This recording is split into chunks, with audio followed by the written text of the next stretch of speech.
Какво стана? Съжалявам. Какво стана? Направих дрифтинг и се преобърна. Те ли? Да. Значи няма да правиш дрифтинг. Извинявай. Няма да правя. Добре. Карай колека и спокойно.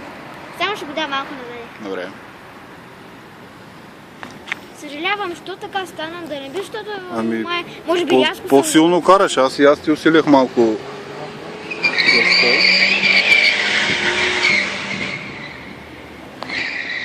Там гледай.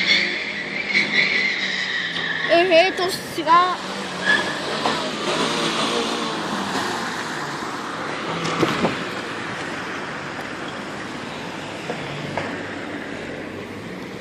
Връщам колата. Връщай колата. Бавно и полека. Иди да даваш много газ. За дрифтинг ли? Няма да даваш дрифтинг. Бавно и полека ще караш. И ще караш ето тук.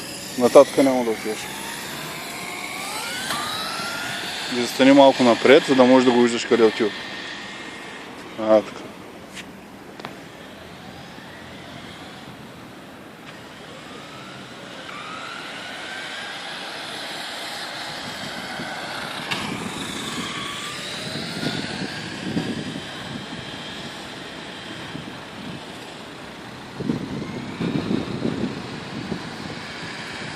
Докарай го до тук и изчакай. Браво.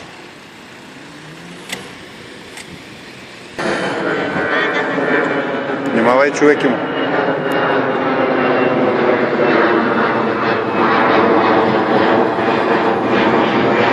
Давай.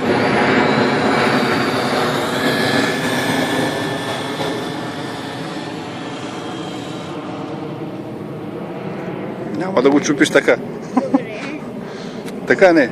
Бавно и плавно.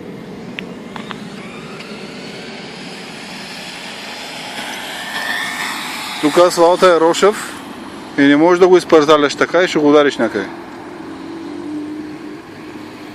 Зато ти казвам, като завиваш, отпускаш газта. Отпускам я. Да.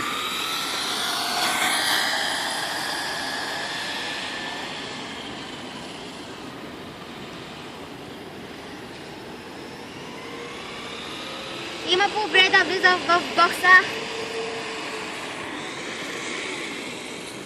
Браво.